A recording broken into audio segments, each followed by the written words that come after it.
This is question number 3 of specimen 2023. सही। और ये लेबर मार्केट का बड़ा अच्छा सवाल है। With the help of a diagram, assess whether imperfect labor market will always lead to lower wages and higher unemployment. कह रहा है बताओ क्या इम्परफेक्ट लेबर मार्केट्स हमेशा वेजेस कम करेंगी और अनएम्प्लॉयमेंट को बढ़ाएंगी? तो यस, यू विल अग्री।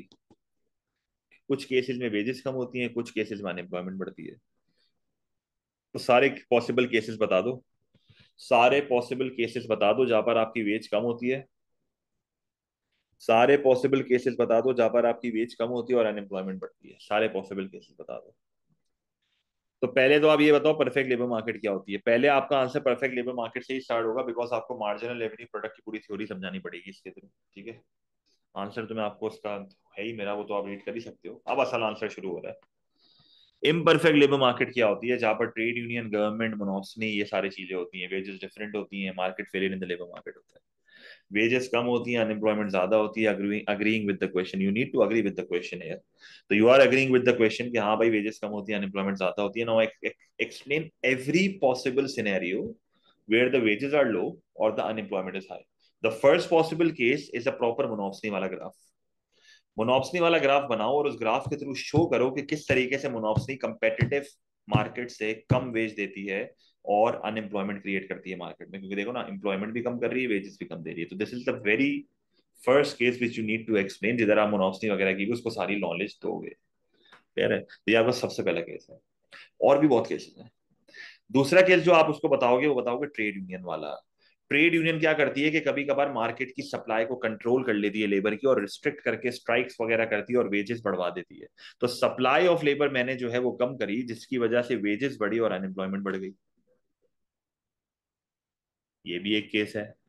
पर यहां पर आप बोलोगे सर ये तो आपने वेजेस बढ़ा दी। हाँ मैंने वेजेस बढ़ा दी, पर अनएम्प्लॉयमेंट तो बढ़ रही है ना। तो आपको वेजेस कम करके और अनएम्प्लॉयमेंट बढ़ा के दिखाना है। तो आप पॉसिबल सारे केसेस बता दो जिधर ये हो सकता है। दोनों साथ होना जरूरी नहीं है। फिर एक मिनिमम वेज का केस है। गवर्नमेंट मिनिमम वेज लगाती है, जो अभी रिसेंटली हमने डिस्कस किया कि गवर्नमेंट मिनिमम वेज लगाती है above the equilibrium national minimum wage.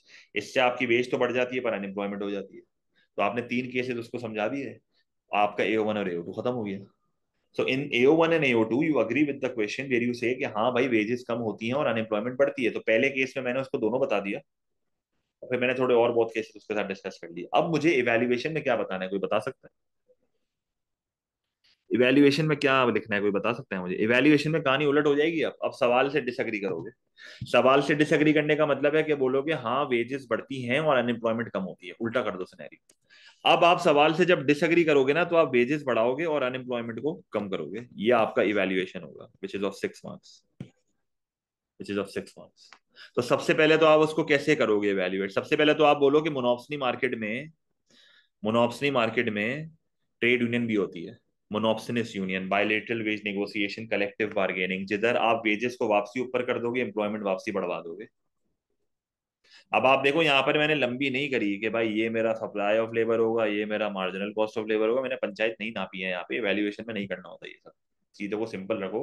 वो जो ग्राफ तुमने ऊपर बनाया हुआ है ना, उसी ग्राफ को यूज करना और ये एक्सप्लेनेशन लिखना। बोलना कि देखो कभी कभार ऐसा होता है कि ट्रेड यूनियन आके बार्गेनिंग करती है और डब्ल्यू पे वेज सेट करवा देती है। अब इससे नीचे वेज मोनोपोली नहीं दे सकती। अगर बहुत ज्यादा पावरफुल हुई ट्रेड यूनियन, तो कुछ फैक्टर्स बता देना बार्गेनिंग के। बताना कि भाई ये वाली वेज उसने सेट करवा दी, तो वेजेस भी बढ़ जाएंगी वापस और एम्प्लॉयमेंट भी वापसी बढ़ जाएगी। तो देखो मैंने हाईलाइटर से लिखा हुआ भी है कि आपको ये पता हो कि ट्रेड यूनियन की बार्गेनिंग से वेजेस भी बढ़ जाती है और एम्प्लॉयमेंट भी बढ़ जाती है। So you perfectly disagree to the question with the first case. फिर आप ये डिसएग्री कर सकते हो कि कभी कभार ट्रेड यूनियंस जो हैं वो हमेशा रिस्ट्रिक्टिव प्रैक्टिसेस की तरफ नहीं जाती। कभी कभार ट्रेड यूनियंस जो हैं वो अपने वर्कर की प्रोडक्टिविटी बढ़ाने की करती है थ्रू ट्रेनिंग, और उनकी डिमांड फॉर लेबर बढ़ाती है ताकि मार्जिनल रेवेन्यू प्रोडक्ट बढ़े और उनकी डिमांड बढ़े। जिसकी वजह से जब demand for labour will shift to the right, तो वेजेस बढ़ेंगी और वेजेस के बढ़ने से एम्प्लॉयमेंट बढ़ेगी। So again you disagreed with the question. फिर तुमने उसको ये बोला कि मिनिमम वेज के लगने से अनएम्प्लॉयमेंट हमेशा इतनी ज्यादा नहीं होती, कभी कभार in elastic demand and in elastic supply of labour होता है। तो देखो, in elastic demand for labour and in elastic supply of labour.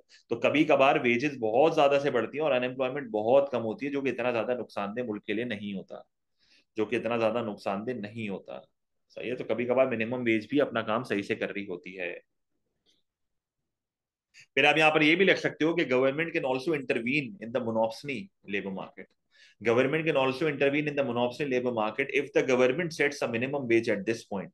This will increase the wage and increase the employment as well. So you can also include monopsony intervention, monopsony वाली चीज with government intervention. आप उसको ये चीज बोल सकते हो कि अगर एक गवर्नमेंट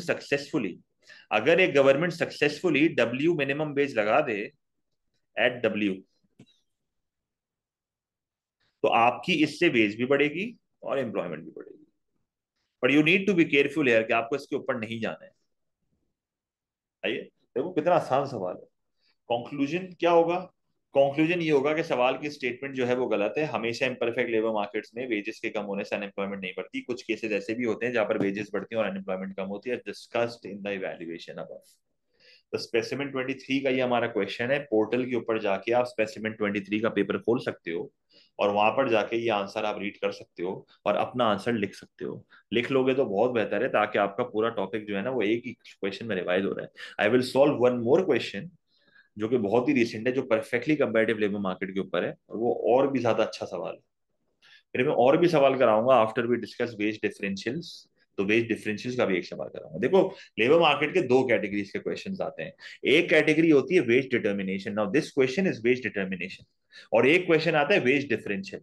ये दो कैटेगरी के क्वेश्चन में वो खेलता है. वेज डिफरेंशियल का answer is very different and wage differential का answer is very different. Evaluation में आपको एटलीस्ट 3 पॉइंट तो बताने ही होते हैं ना बेटा, तो तीनों तीनों तीनों ही बताने पड़ेंगे. मतलब मैंने फॉर्मेट पे जितनी भी चीजें लिखी है ना, ये सारी चीजें आपको बतानी है अपने आंसर में. वो ट्रेड यूनियन और मोनोप्सनी वाला और गवर्नमेंट के मिनिमम वेज वाला डायग्राम आप वापस थोड़ी बनाओगे. आप वही जो आपने ऊपर डायग्राम बनाया हुआ होगा ना, तो आप उसी को यूज करोगे. नहीं हसन बेटा, ऐसी ही हमारे सिलेबस में तो कोई चीज नहीं है.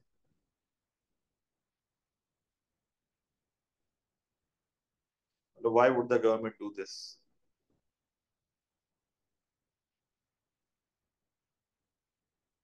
हाँ, वैसे कैप्स होते हैं. कैप्स होते हैं, मतलब there is something called maximum wage. जैसे फुटबॉल में ये रिसेंटली इंट्रोड्यूस हुआ था, पर ये गवर्नमेंट नहीं लगाती, ये ऑर्गेनाइजेशंस लगाती हैं.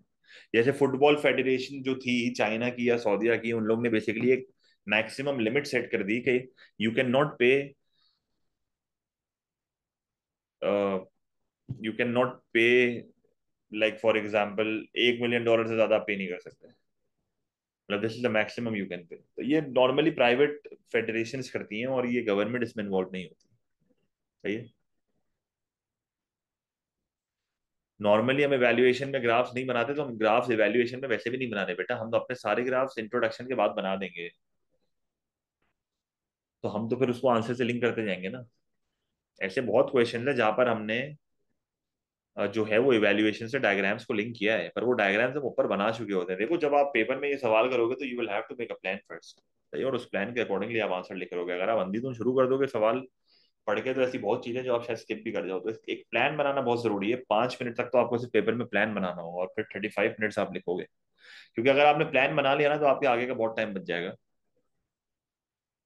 सही. तो plan out your answer and then start.